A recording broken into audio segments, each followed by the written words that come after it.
Thank you for joining us today. I'm here with Ilona Narditsky. Hi. I say it good, right? Yes, perfect. Spectrum of Solutions, located in what county is this considered? This is Bucks County. Bucks County. Okay. We're in Bucks County on Buck Road, and I wanted to kind of show everybody how you can not necessarily merge, like, it doesn't always have to be ABA, basically. Mm-hmm. So we can do other things, and this is what you do. So if you could just tell us what you do. Yeah, sure. So we're an outpatient counseling center, and we do child and family therapy, individual therapy, play therapy, family therapy, can be called different ways, with families in Bucks County and surrounding areas, because we have been doing virtual therapy in addition to in person. Thanks to the pandemic, we had to adapt, and then it kind of stayed. But at the same time, we were able to expand more and help more people this way, because it's easier to reach us if you can do virtual therapy. Mm-hmm. And so I didn't know that. I didn't know you did virtual therapy. What does that look like? So that it's basically telehealth. You get on the video call. We use a HIPAA compliant platform for our video calling, and you talk to a therapist. We don't do that with really young children, and we usually try to understand if it's a child, if they're able to participate in telehealth, if they would benefit from it. If not, we would recommend in-person therapy, but we do work with a lot of adults, parents, and teens online. Okay. Are all of the so you do all the counseling here, and is it just your I don't want to say typical, but is it like CBT counseling that you use here? So it's CBT included, right? So we're trained. We have several counselors here with years of experience. I've been in the field for over 20 years, so I've been trained in a lot of different therapy modalities. We mainly use CBT, DBT. There's an approach called ACT, acceptance and commitment therapy. A lot of play-based approaches. A lot of our clinicians are trained in something called AUT play, AUT play. That's a play therapy modality that helps kids with emotional regulation, social skills, behavior, stuff like that. I also do DIR or floor time. So we have a variety of different approaches. I wouldn't call them behavioral. They're more developmentally based. So we meet our clients where they are, help figure out where they need to go next, and hopefully take them there. Right. Now, so with therapies, I think people are so used to just CBT. Like, I think that's what most people are used to.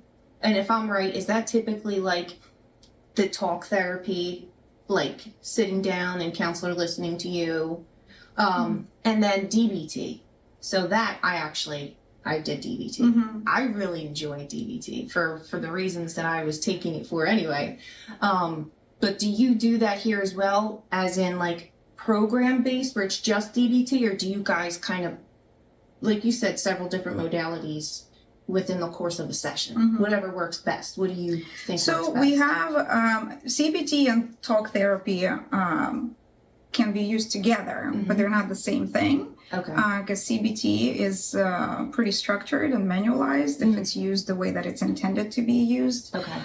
We don't necessarily use manualized CBT, but we incorporate a lot of it. Okay. And the main idea of CBT is that our thoughts, feelings, and behaviors are all connected, and there are certain things that we may have the power to change. So we look at those things and change the way that we think about certain situations, which helps us change the way that we feel about them.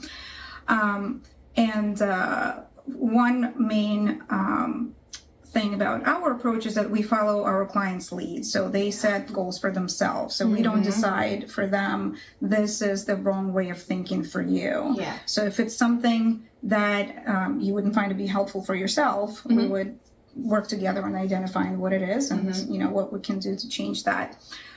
We do have a DBT therapist, a single therapist in our group who does who is certified in DBT and who uses that specific approach. But the rest of us are pretty integrative in what works for our client is what works for us.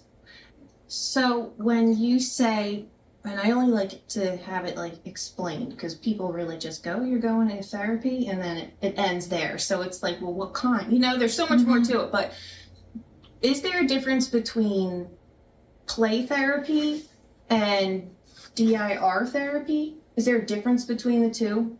Well, I would say that play therapy is a big umbrella. DIR is a type of play therapy. Okay. Gotcha. And what does that stand for? Developmental individual differences relationship-based therapy. It's a mouthful, but you can just say floor time. It's just 3 simple words. Nope. Okay. All right. That's a big one. And for here, do you see most clients, do they have special needs for the most part here? Or is it like... Well, I would say, so we serve neurodivergent clients, and the way that I usually explain it is that we support the mental health needs of neurodivergent clients, and mainly autistic clients or autism, ADHD combined. Those are the most common presentations that we see. So I would say that at least 50% of our clients are either autistic or autistic ADHD or ADHD. Okay. And does that require any type of difference in training? Or is that just like a preference? Like you choose your track, I guess, as a counselor, and then is there any teachings or school that helps therapists deal with special need or neurodiverse individuals?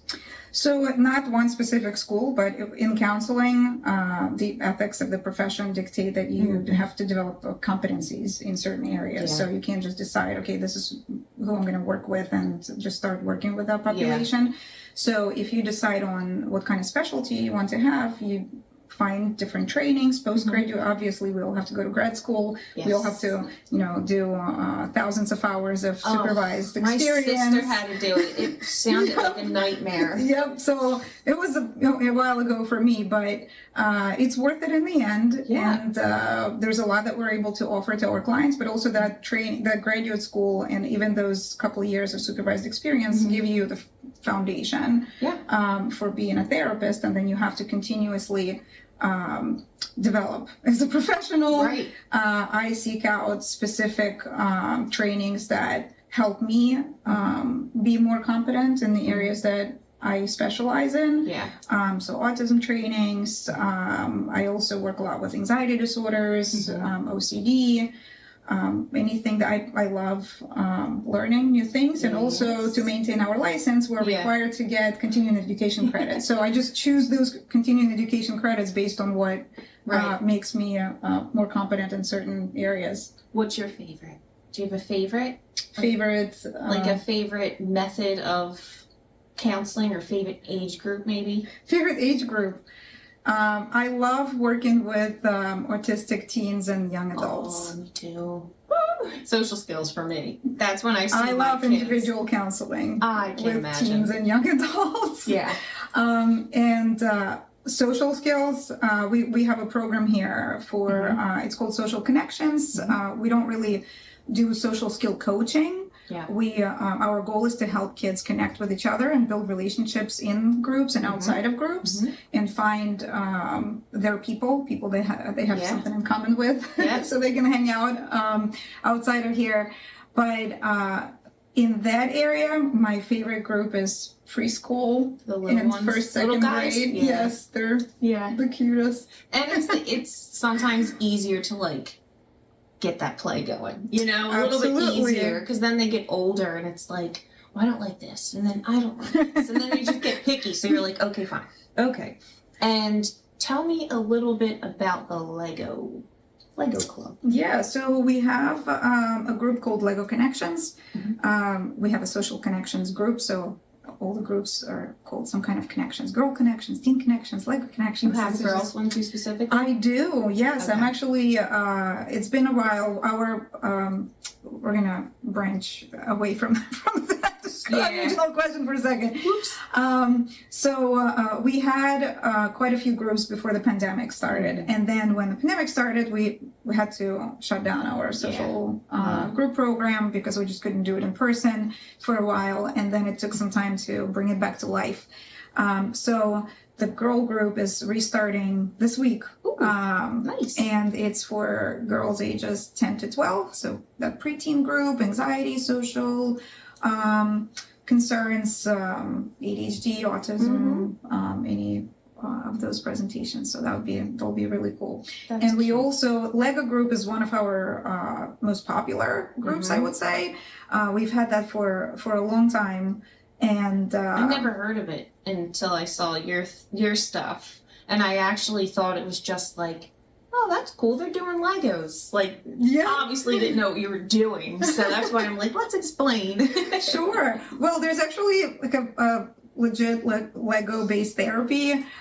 It was developed. I don't want to get the names wrong, but it was probably like 15 years ago, somewhere around that time. I should have looked this up before our meeting, by Dr. Charles Legoff. No connection to Lego Company, Oh my gosh. just a coincidence. And Dr. Brittany Lyman. I also don't want to get that name wrong, but she's actually a practicing psychologist in Bucks County. Oh, really? Yes. Oh, wow. And they were on the team that developed this approach at CNNH. I think they're New Abilities now. Oh, wow. So there's a book that explains how Lego-based therapy is done. It's a really cool approach. I love it. We use it. I wouldn't say, we're 100% by the book because, again, we meet our clients where they are, follow their lead. But we definitely use it as like the main course of the group, and then adapt and adjust based on what the kids need. So that's local. Like it was started kind of It locally. started here. It started in here. That's cool. I didn't know that. I had no idea. And so I don't know if you mind talking about your son.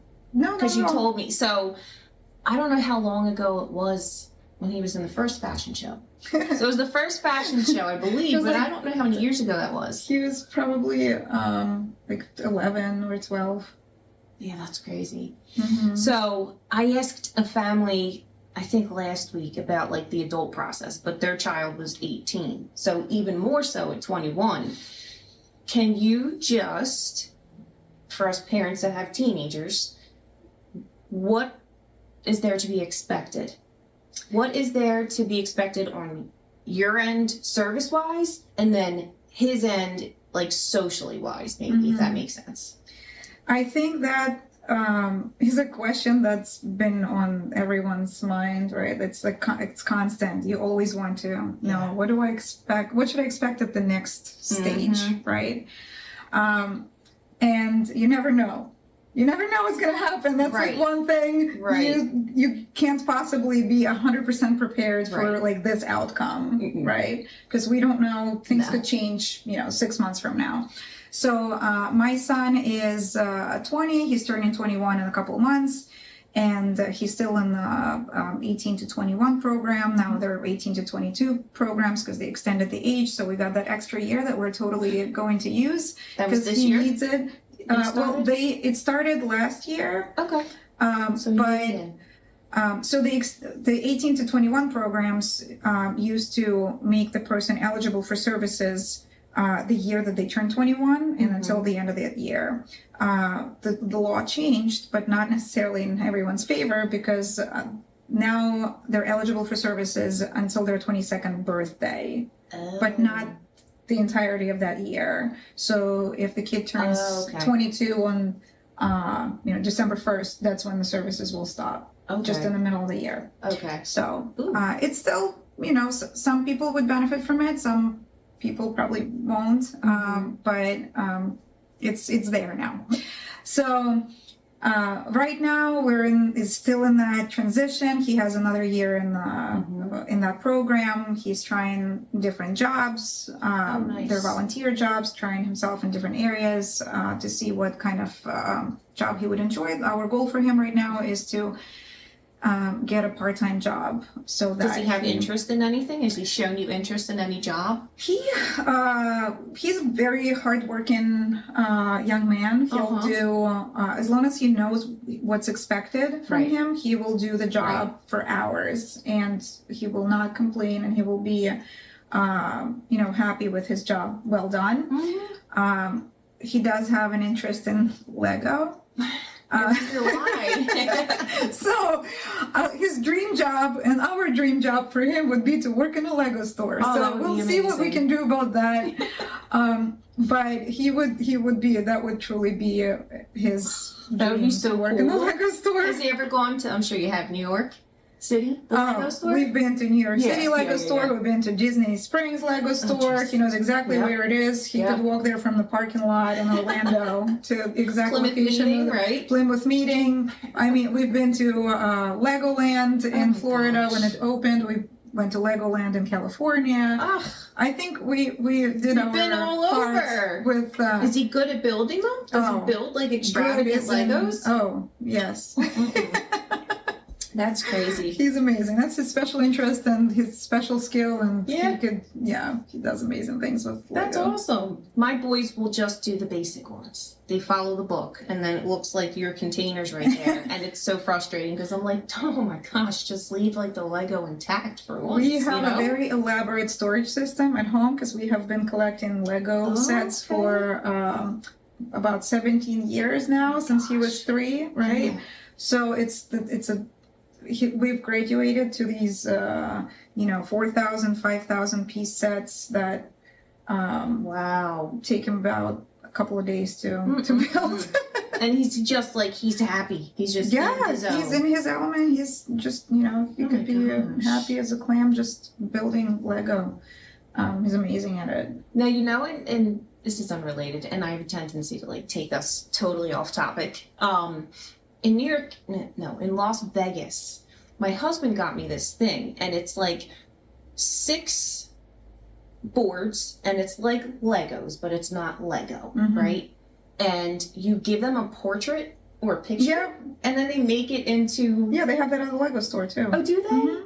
Okay, that was like 6,000 Legos. So it's like, oh my gosh, you could just do pictures all day. Have him make some new art.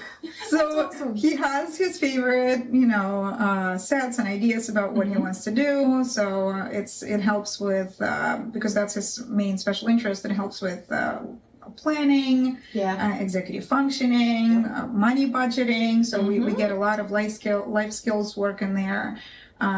Because saving up for another $300 Lego set can take some time. Yeah, they're not cheap. No, we already have all the cheap ones. Yeah. Because whenever we're at the Lego store, he'll just go, I already have this one, I already have this one, I already have this one. We have a lot. You gotta get the big ones. Yes. What was I gonna ask you about the Lego? Oh, has any of the designs ever crashed or broken?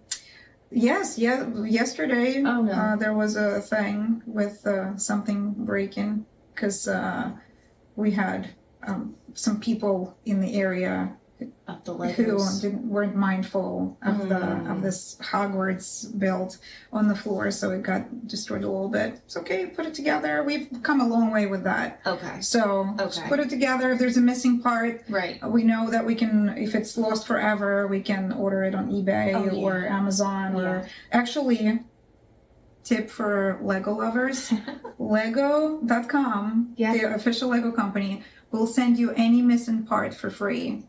If you fill out a form on their website and you choose the set number and choose the missing part, as long as it's not long retired and they don't make those parts anymore, they will send. Yeah, we got so many free parts from Lego. Well, not missing pieces. Missing pieces. Yeah, that's awesome. I didn't know that. I know that I wonder if he's ever saw it before. It's on the computer. My boys would go on like the Lego website, and then it would redirect them to this other website where they could make their own characters. Like, so they liked Batman at the time, so they would make Batman Legos, and it would ship to the house. They could make them. I forget what it was called. It was like Brickmaker. Yeah, You ever I know heard that of that? website. Mhm. Yeah, they did that forever. That's so cool, though. And there's a really cool store at Oxford Valley Mall in this area. It's called Andy's Brick Shop. Okay. It's like a I'm not sure what it's called, like a consignment Lego store. Yeah.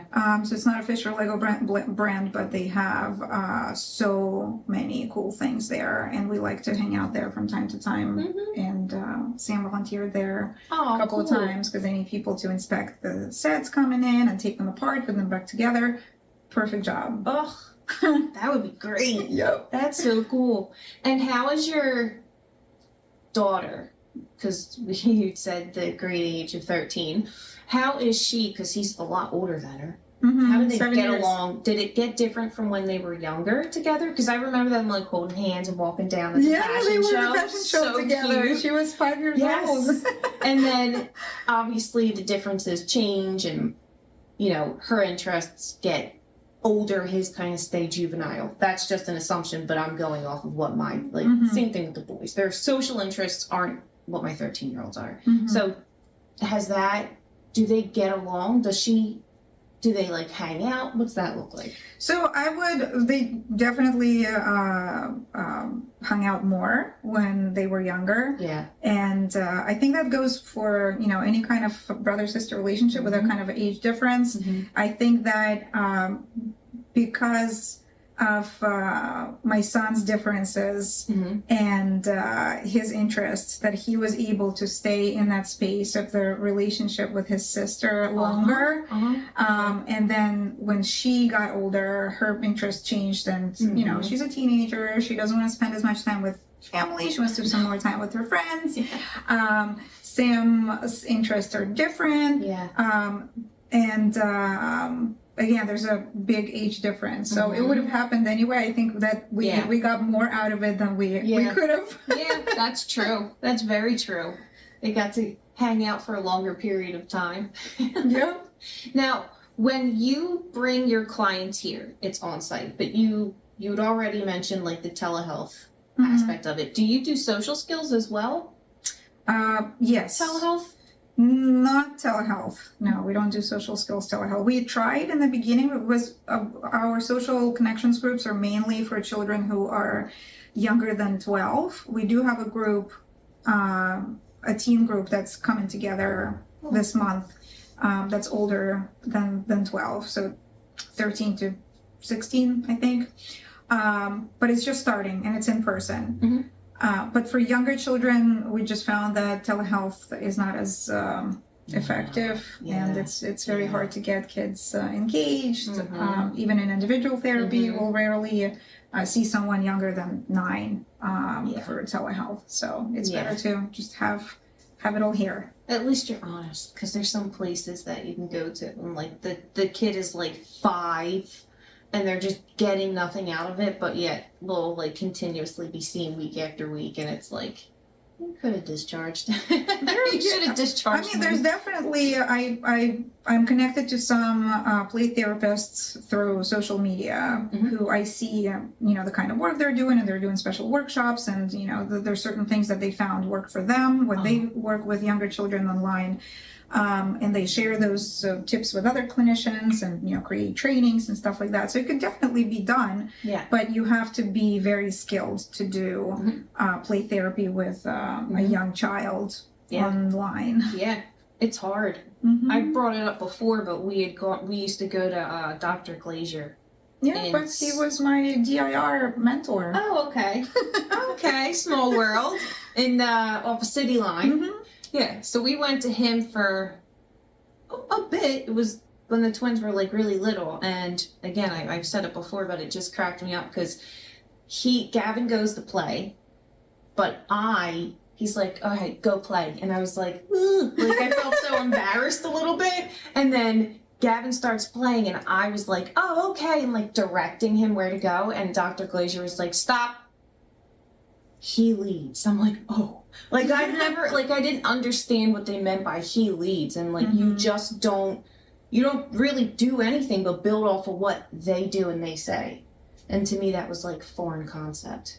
Because I felt like he couldn't really, that was my ignorance, that he couldn't really be imaginative or play properly or functionally, but the way he was playing was functional to him. Exactly. You know what I? But that is like difficult to understand for a lot of people. For a lot of people, and when we, sometimes therapists will try to change the way the kid plays, which, like you said, this play works for the kid. Yeah. It's play. Just because we think, okay, I wouldn't play with blocks like this, or I wouldn't play with dolls like this, it doesn't mean that they can't be played in a different way. Yeah. So that can be a difficult adjustment, but as long as we're willing, we can, right? And there is time for everything. There's time for instruction. Yes. Obviously, we need to educate the kids and teach them,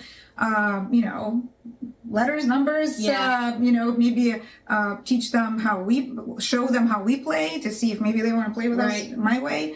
But not train them that what they are doing is wrong somehow and they need to do differently. Right. That's a shame. Because that's what it used to be. Like, I feel like and years still ago. Is, in a lot of places. Yeah.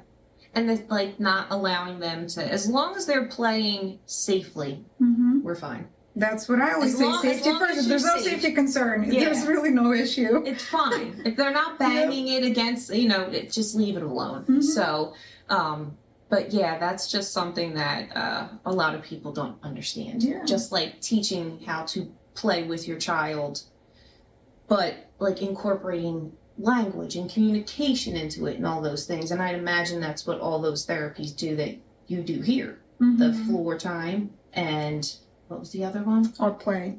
Yeah, what is that? Can you explain that a little bit? Because I've never heard of it. I'm a little unsure of whether I'll explain it properly. So Odd Play is also a type of play therapy. It was created by Dr. Robert Grant. He is the author of Odd Play. And I think he's in Atlanta, Georgia. I hope I'm right. No one's going to check He's doing trainings everywhere. There's a book, Odd Play, on Odd Play therapy, and a training that you can get certified in this approach. And it focuses on, it's a neurodiversity affirming approach. It focuses on helping kids develop better emotional regulation skills, communication skills.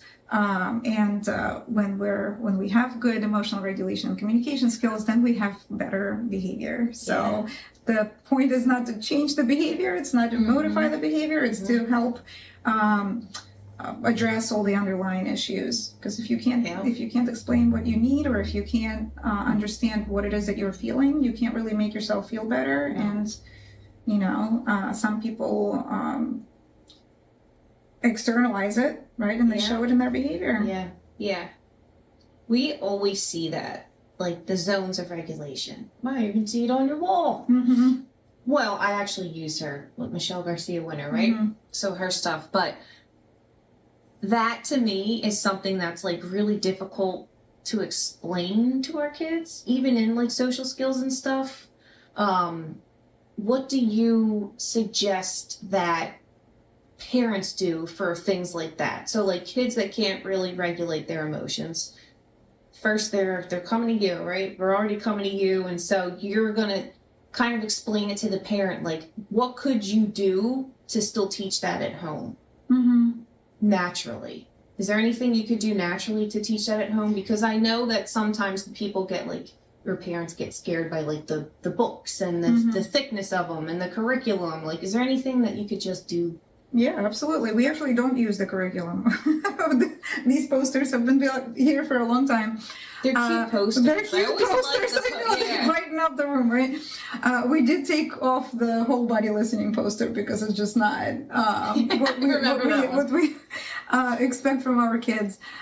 They do listen with their body, but it might not look to us what, how Quiet my body looks right now. Right. Yeah. So, no, your hands don't need to be quiet. No, you don't need to sit up straight like this and, stare in somebody's eyeballs to show that you're listening.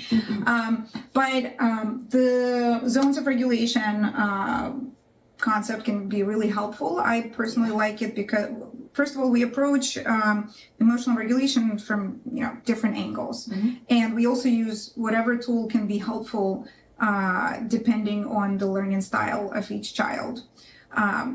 The zones of regulation visual is really good because it normalizes all the emotions, right? So there are no negative or there are no bad or good emotions. These are just emotions that we experience, but they can go into different categories, right? So this is when, when we're really excited and, we have a lot of energy. There are way better tools than that to use, like an energy meter. That's cute. Or emotional thermometer, feelings thermometer. Oftentimes, my favorite way to work on emotional regulation is to have the child create their own visual based on their preferences. If we might do a thermometer, we might do like a feelings wheel.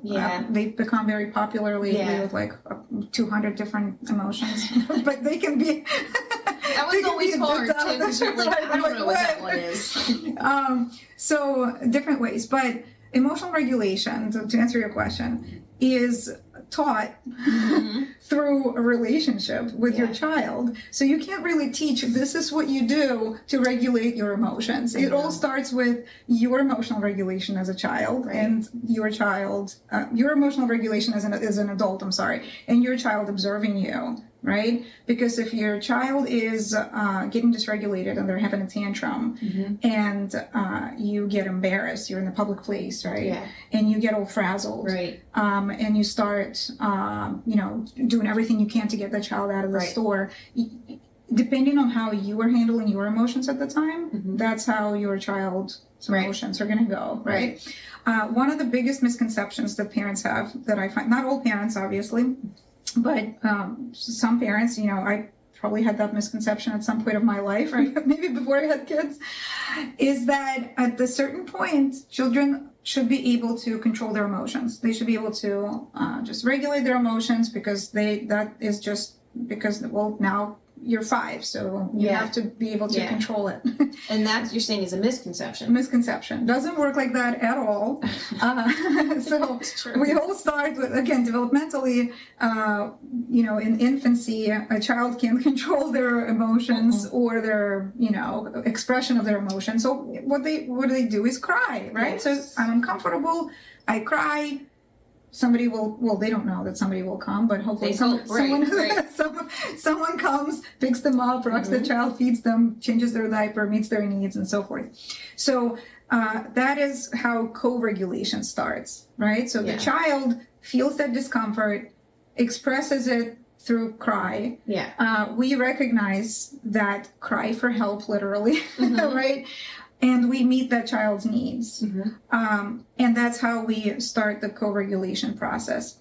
And then throughout the next few years of development, we continue to co-regulate with our child until they're ready at some point to regulate themselves, right? And that might not happen for a while. A 7-year-old and 9-year-old, sometimes a 10, 11, and 12-year-old will need their parent or their primary caregiver or whoever is available that's there for them to co-regulate with them, because sometimes there's certain things they can do on their own and there's certain things that they can't. Children who have delays in communication and verbal language have an especially hard time regulating their emotions because they can't express their needs the way that would explain exactly what you need. I remember when my son was 3 and he didn't have any verbal language, very minimal verbal language, but he would be looking for something, but he couldn't tell me what it was. So, and he didn't point. So we just, had a very dysregulated, upset child, not knowing, I'm here, I'm ready to give you what you want, but I don't know what you don't know what it is. So the first time that I remember it like it was today, the first time he said, yellow ball, because there was a yellow ball that rolled under a chair in our house. You freak It out. was, oh my God, I know what you need, and you told me. It's amazing. And some kids don't get to that point where they're able to express it. Right. And as they grow, their emotions and their needs become more complicated. Sometimes, like we were talking about teenagers, right? 13. We have 13-year-olds. Yes. Sometimes they don't know how to explain what they need. They don't have the language for that. They're so their emotions are so complex. So what do you do as a parent? When you're like, I'm learning how to regulate my emotions? Still, 37 years old, however old, it's a work in progress at all times. But sometimes they're like, just let them sit with their feelings. Is that something that say teenager ages and things like that? They're in just some crazy mood. I don't want to say crazy, but some like mood that's just out there. As a parent, do you just let them sit with that? Sometimes, yes. Yeah. The most important thing is to make sure that they know that they can come to you, that you are there, that you have a space, a safe space for them right here. So if you need to come to me, I'm right here, right? As long as your child knows that they have that connection with you and they feel that connection and they feel safe coming to you, that's important. Okay. Because a lot of times as parents, we have this urge, I don't blame anyone for having that urge, to just come and fix the problem and to take away your child's suffering. Yes. You know they're not doing well, they're struggling, and you just want to do something. But sometimes they don't even know what they need, right? Right. So just embracing that, okay, feelings are complicated, and I accept the fact that you're having feelings right now. If there's, we're not telling our child, well, there's nothing for you to be upset about, or there's nothing for you to be worried about, or why are you worried about that? That's, not a big deal. You're gonna do this. Or, you're gonna pass that test, or right. Because then it's like, if you say something like that, and then, for example, the test is not passed, so then it's just like compounding. Oh no, now I feel bad about myself, and you're a liar. So it's difficult sometimes. Yeah, but you can be a support for your client, for your child, for my client. There's a book called Untangled. I don't remember the name of the author right now, but it's about parenting teenage girls, preteen and teenage girls. So if you haven't read that book yet, I highly recommend it. And there's this metaphor used in the book where the author said that, when your child gets older, it's like they're swimming in the pool and they're letting go of the edge of the pool and go swimming to the to the deep end a little bit, but every once in a while they need to come back and hold on to that edge of the pool to feel like, okay, to catch their breath, to feel like I have something to hold on to, and you are that rim of the pool for them. Well, So makes sense. they can swim back to you and know that they have something to hold on to. So you don't always have to fix it. You don't know. We want Very to. hard not to, because you want to solve it and you can't.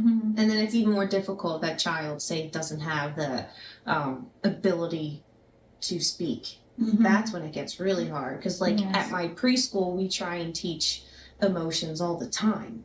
But what do you think, here's a question, what do you think would be like the prerequisite to being able to possibly identify emotion?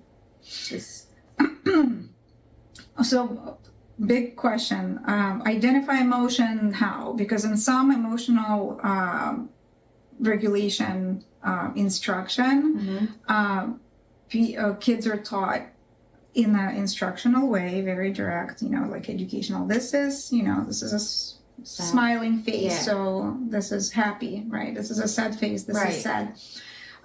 So what happened with my own child, right, who's been through years of that training, is because first of all, again, misconception that autistic kids can't identify emotions, right? Just because somebody's lacking language to name them, I don't know that they can't identify them. But with the assumption that is a lacking skill, we do this kind of like drilling, right? Like, this is happy, this is sad, which is fine.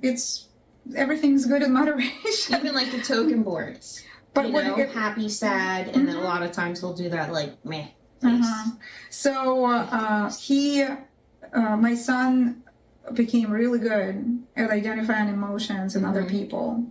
And other people? Other people. So he can tell you're mad, you're angry, you're you know, crying, you're sad. But he has a harder time identifying emotions in himself. Interesting. Right? And that, because it's been externalized for so long and all the attention was on how are these people feeling, and right? Identifying not how are you feeling. And I feel like in when we get teens, older adolescents, young adults who have been through you know, some kind of special education system, starting from the time they were in early intervention, we're seeing more of those young adults now because, you know, that they're growing up. Kids who were born in the early 2000s now, that, you know, when autism started to get diagnosed more.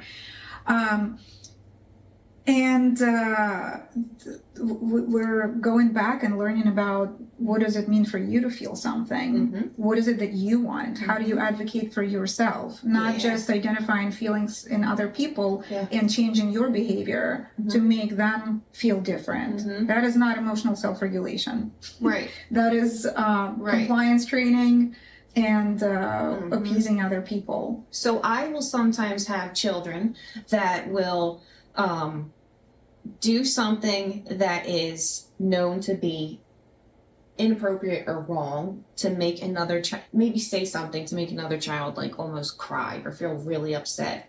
And when that child cries, the one who said it to like, you know, make that child cry gets so happy, like so excited. Like there's a lot of times where the emotion doesn't match like the reaction, I guess, but it makes sense because he's seeing that emotion coming from somebody else. So it doesn't mean that he has to feel the same way. I don't know. It's just, I always thought that was interesting. Like they can identify it in other people. They know that they're sad, but yet they're incredibly happy. It could be. And I'm not, well, there could be several explanations for what was going on there. Take away any other mental health issues. I know, I'm always like, what is the history? There's a lot of other issues. Right? But also, it's not uncommon for kids to crave emotional feedback from other people. And sometimes it doesn't matter as much if it's a positive or negative emotional reaction. If they're getting that feedback, you know, satisfy some kind of need, right? And then that could be their parents too. Like sometimes what we call attention-seeking behaviors, right? Evoking emotional reactions from people. We like to call them connection-seeking behaviors, not attention-seeking behaviors. Because if your child wants a reaction, they want connection. Right? And what we tend to do, because attention-seeking behavior has this negative connotation to it. And I always say, you know, it's not unusual for a child to want attention. It's okay. It's okay if they want attention. They need to want attention. If your child doesn't want attention, that's something to think about, right? But when they show that in a way that is not easily understood for us, we question that and we think that, okay, maybe it's something that we need to fix. But if we look at it as connection-seeking behavior, then we could be more open to trying to understand what my child needs. And I think the language is really important too, because like in the ABA world, or like, you know, in that whole book, the White Bible or whatever it's called, it's always like it's attention seeking. And I don't know if they've changed their language a little bit to reflect what you just said. It's a connection, seeking a connection. Because it does sound... I don't know the book that you're speaking of, because you don't want to know the book. It's this thick, it's just, it's, sorry guys, it's boring. But But there's a huge element that I found to always be missing from ABA assessments, because again, I've experienced them as a parent, that there would be an assessment done on my child because, you know, behaviors in school, let's figure out why, and the report that would come back would just say, avoiding this, or there's like two reasons for behavior. Yeah. Avoid something or obtain something, or so avoiding this or getting attention. Mm-hmm. And I would say he doesn't really care about your attention. I'm sorry. He wants that bin of Legos over there. Get over yourself. And that's why he keeps getting out of his seat. Yes. Right? And also, there are a lot of there's a mental health component, there's emotional component, human component that gets ignored by strictly behavioral approaches, because a lot of what kids do that looks like a behavioral issue on the surface is really their attempt to regulate either their sensory needs or their emotional needs. Mm-hmm. Mm-hmm. But behavioral assessments don't usually take those into account. No. And it's funny, my sister, she's a licensed marriage and family counselor, but she works with me, so she's the clinical director. So she's a BCBA, and then she has that. So what we were finding is people who are just so used to like that ABA approach, that like analytic approach, we're preschool. So we would have 3-year-olds that would just be, getting really upset and then engaging in a tantrum behavior and then just crying and crying and crying. And it came to a point where, like, my sister was saying, I understand the behavioral approach, but you also need to understand that that's a 3-year-old child. So you don't know what she wants or what he wants. You still need to just not necessarily pick them up and say, oh, good job. If you do that again, I'll hug you. Mm-hmm. But just remember that they're just babies. They're little babies, and they need like comfort before you leave them alone and kind of ignore the behavior. Absolutely. There's like a fine line in between the BCBAs that do that and don't do that. And that's concerning because very concerning. You're an adult.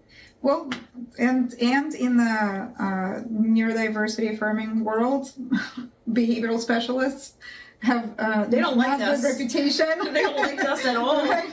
Because that's the teaching, right? Mm-hmm. And if you deviate from that teaching, that's your own kind of way, right? Mm-hmm. That's not how ABA works.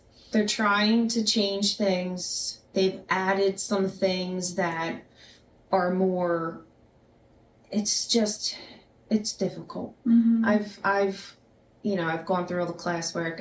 I did not do well on the first test, and just the more and more I go, I'm like, I don't know that I want to know all the information because I love to learn, but I don't know that I want to be held to that ethic. Absolutely. Just because I do, like, autistic adults will get very angry at that. Like, I'll have people that'll message me because I'm an ABA provider, and it's just they're not happy with it. Mm-hmm. And I get it, but I just wish it would be more open to, like, ACT, like you had said, things like that.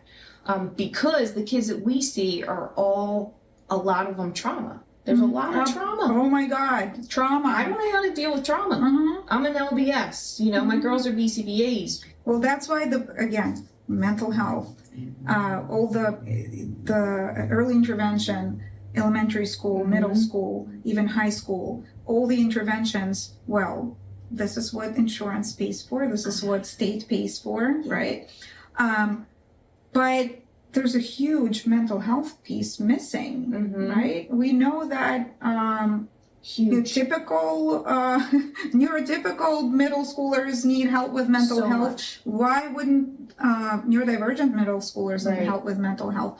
And most of the time it comes from the family. The family eventually recognizes the need and acknowledges their child's mental health needs, seek out help for them, either from the start or, at some point in their life. But the way the system is set up, the mental health component doesn't exist at all. There's no built-in counseling. No. And there's so much anxiety with autism. We know that, right? It's a huge part of it. And then by the time I get to work with this older adolescent or young adult in therapy, we have to undo a lot of things. We have to rediscover, help this person rediscover who they are. What do they like? What do they don't like? Right. Not just answering questions the way that other people want you to answer them. Right. It's very, very, there's so many different moving parts to all that stuff. And also, I want to say that there's a, again, misconception. I'm going to use that word a lot. Please do. Yeah. Misconception about the person's ability to function in certain areas, right? Mm-hmm. Because we make a lot of assumptions on the person's ability to use verbal language. And if the person is not able to fluently use verbal language or doesn't have access to verbal language at all, we assume that they're not they can't participate in talk therapy, or they can't do CBT, or presuming incompetence, basically, in labeling, low functioning labels and stuff like that.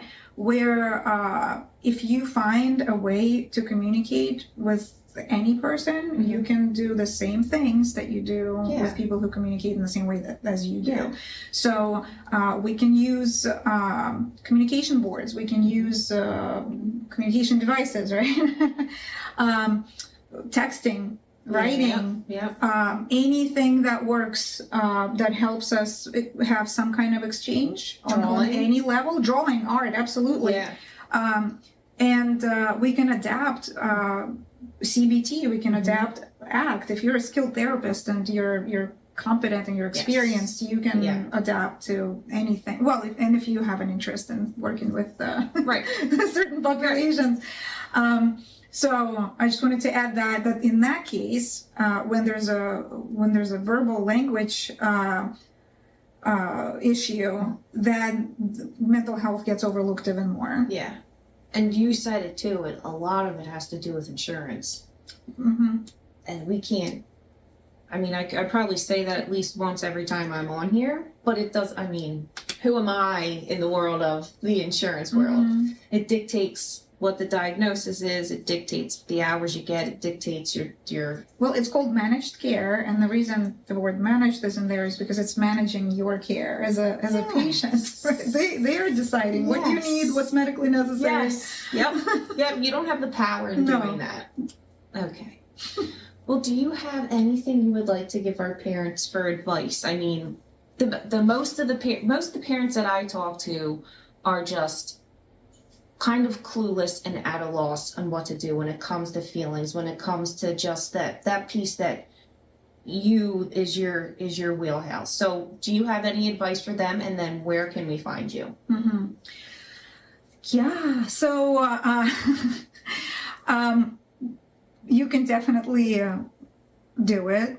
You've been parenting your child this long, but it's also okay to ask for help.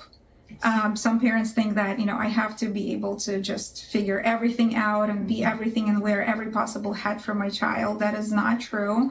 It can be hard to admit, but we can look for help elsewhere. Sometimes that's needed, right? So we'll be more than happy to talk to your family and to help figure out better ways to help regulate your child's emotion and get to the point where they can regulate themselves.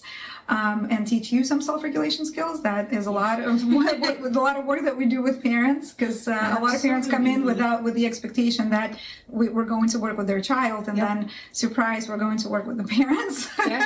Sometimes just as much, or maybe even more, than we work with the child. So we can be found online. Our website is sostherapyservices.com. You can request an appointment through the website. We do accept a bunch of insurance plans. There's a list of insurance plans that we accept somewhere on the website, or you can just ask and we'll tell you. And we'll be happy to help you as much as we can. Sounds good. All right, guys, so if you need any help in this department, I would suggest giving a call over here, Spectrum of Solutions, all right? So we will see you next Tuesday. Bye. 1, 2,